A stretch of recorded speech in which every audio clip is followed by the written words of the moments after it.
Good morning, everybody. This is our first virtual coffee connection. I apologize that we've not had a coffee connection in the past couple of months due to the COVID-19 pandemic. So I do want to reach out to you and give you guys some updates on how our world is being affected today. I'm sure you've all been paying attention to Governor DeWine's Responsible Reopen Ohio plan.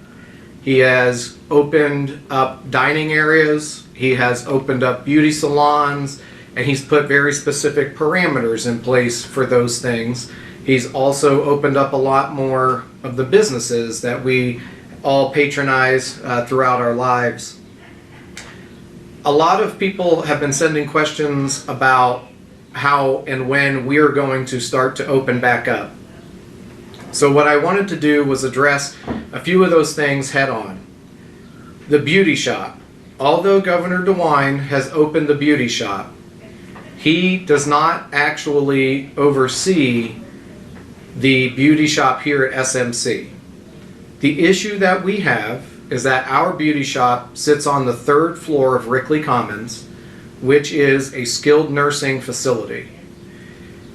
As part of this reopening plan, you have not seen Dr. Amy Acton or Governor DeWine address senior living communities, nursing homes, or assisted livings as of yet. With that being said, all of our guidelines are still in place. We still have the strict no visitation rules inside AL and skilled nursing.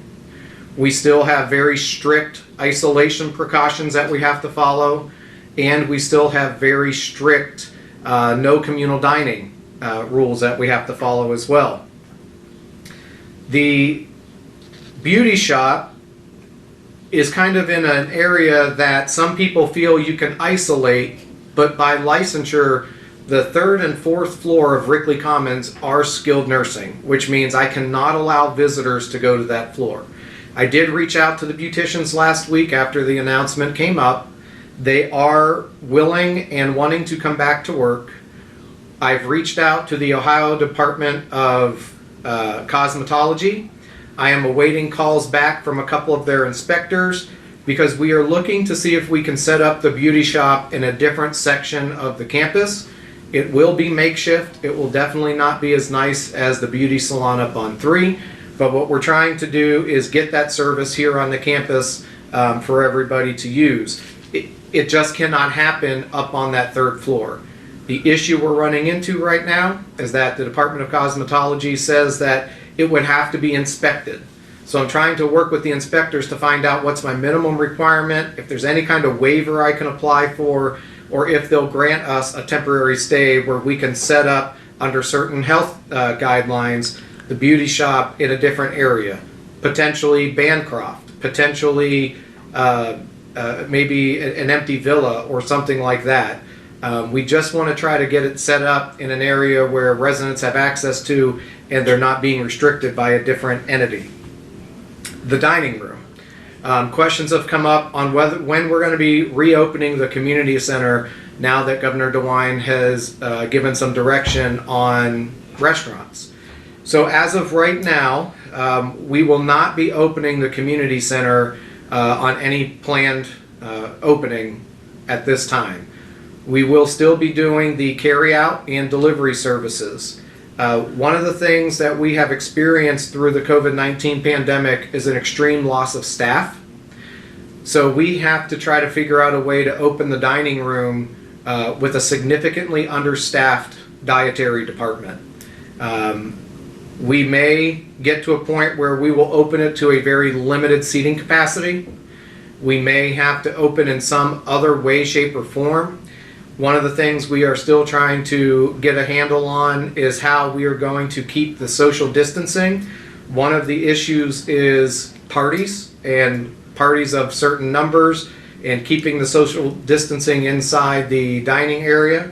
So we are still awaiting interpretation of those directions from Governor DeWine, but also trying to figure out how we will operationally open the dining room and be able to meet the needs of the residents in the dining room. So speaking of the dining room and the sandwich shop, one of the things that Governor DeWine has talked about is that he cannot mandate masks to be worn by the general public, but he has made it so that employers and businesses can create their own policies and procedures around wearing masks. So here at SMC, we are asking that all residents who venture into common areas to please wear a mask. We have ordered fabric masks that will be coming in the next couple of weeks and that we will be able to hand out. We do have a bunch of donated fabric masks up at the post office, and you can get them from Terry. But we are asking that when you come to the sandwich shop, or even when you go to pick up food from the community center, that you please wear a mask. Please observe the social distancing recommendations, 6 feet apart, no gatherings larger than 10. If not, we are going to ask you to please leave. We've had numerous residents come forward and say that they've had issues with people who were not wearing masks and not observing the social distancing requirements, especially while picking up food at the community center. So please, I ask that all of you take heed of the governor's asks, and then also please take heed to our policies as well. One of the things that keeps coming up is the podiatrist and the need for the podiatrist to come back to the campus. I have been trying to work with Dr. Norman's office. He is allowed to come. He actually was never banned by SMC to not come. He did that all on his own by recommendations of the Board of Health that he reports to. So we are trying to get a hold of the office and find out when he will be willing to come back out. He will not be able to set up in the clinic. He is not able to go resident to resident. He is going to have to set up a station and have residents come in one at a time by appointment, and then he has to thoroughly decontaminate the area after each procedure. Which in a way kind of seems odd, because they should have thoroughly decontaminated the area previously, but now there's very specific cleaning measures that he has to do. That same rule goes for the dentist. I did speak to Dr. Hall about a week and a half ago, and he told me that the Ohio Board of Dentistry says that they are not allowed to see more than one person an hour. We are not allowed to let people congregate in waiting rooms. So Dr. Hall is seeing people by appointment. I think he is prioritizing any type of emergency services over anything else. All you do if you want to see Dr. Hall is to call that number and schedule a meeting, and he will come out and see you in the dental clinic. One of the things I just mentioned is we are not able to congregate in a waiting area. So I asked, if you have a 10 o'clock appointment, please don't show up more than 5 minutes prior. A lot of times when people have appointments, they're showing up 20 and 30 minutes prior, and then they're congregating in that area, and that's something that we cannot allow. Another question that came up is about the clinic. So Dr. Dean is still doing telemedicine. He wants to stick with the telemedicine for now. He also is having some staffing issues in his office, so he's going to have to get his business back up to where it needs to be before he'll come back out. But right now, he would like to stick with the telehealth visits for the foreseeable future until he can get a plan to come back out. So the telehealth visits have been going fairly well. We've been using them in skilled nursing and assisted living for the last few months. And I know Dr. Dean has been doing telehealth visits with a lot of our residents via the iPad that Dave carries. We do have more iPads to give away, so if you have a need for an iPad, you can use it to do telehealth visits with just about any physician, not just Dr. Dean. Please talk to Dave Flory. He can come get them. I have a bunch of them in my office. I do want to give a construction update. You'll have noticed that we are back to work on some areas, like Iredell. We are working to finish the dining room. You will see CNN out working on the outside of the buildings again. And we do have MSD on campus working on the Iredell Cunningham HVAC project. We will have a few other vendors come in and out as things break, like CHW will come in and fix some heating issues. You'll see a couple other companies come in depending on what breaks down. We do have a very strict policy when it comes to visitors on the campus from vendors. We are having pre-meetings before going over the policies, how they can come in, where they can work. As a team internally, we are ensuring that no projects are happening inside resident spaces, inhabited resident spaces, unless it's a break fix. So even in the heating project, we are only focusing on the things that are underground and outside.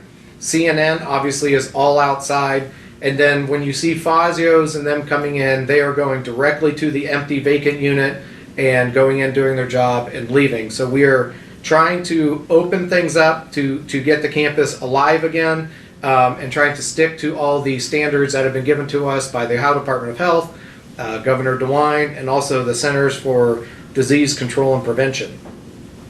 From a life safety standpoint, if you do not know, we've had to really change some of the ways that security operates.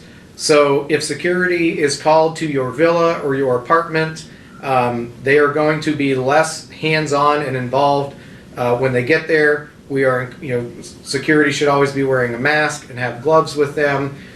We are asking that they do not go in and address the residents up close to try to maintain the 6-foot social distancing rule, but also to limit the amount of objects and things inside the apartment that they come in contact with.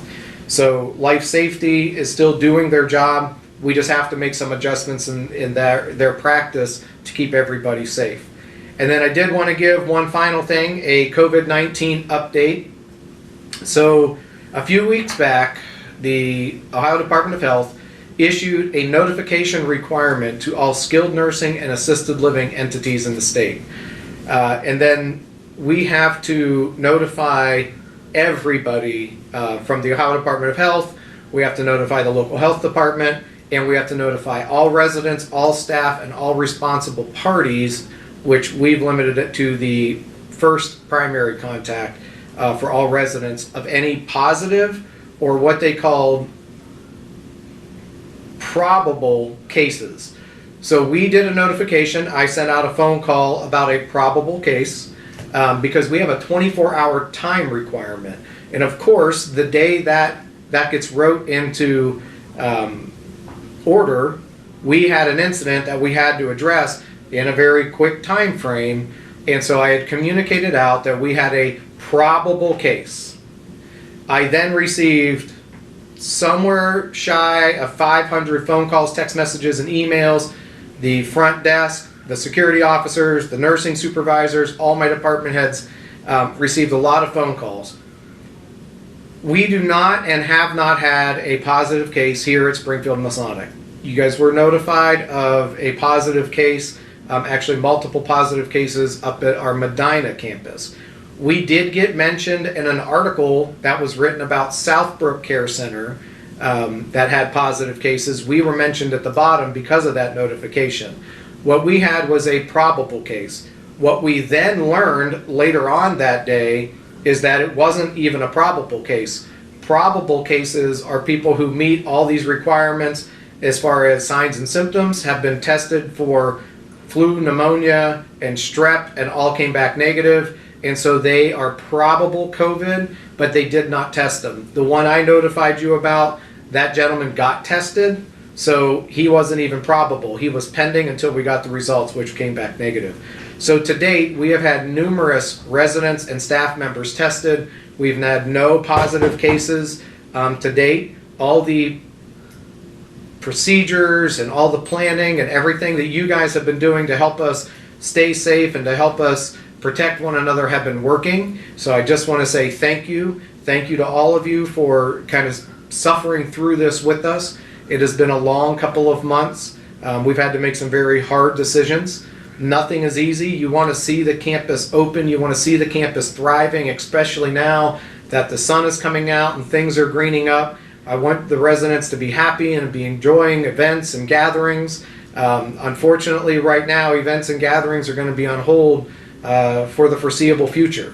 So we do want to come up with some different ideas on ways that we can kind of welcome spring and welcome summer onto the campus without doing big mass gatherings. So I do want to start setting up weekly resident conference calls because I can't do Coffee Connection live. I do have a dedicated conference call line for Springfield Masonic that I'm going to get flyers made up and put out, and it's real easy-ish. You just dial in the number, it asks for an access number, you enter the access number, and then you'll be on the call. I want it to be kind of a question and answer. We'll set it up for about 30 to 45 minutes, and we'll talk as long as need be.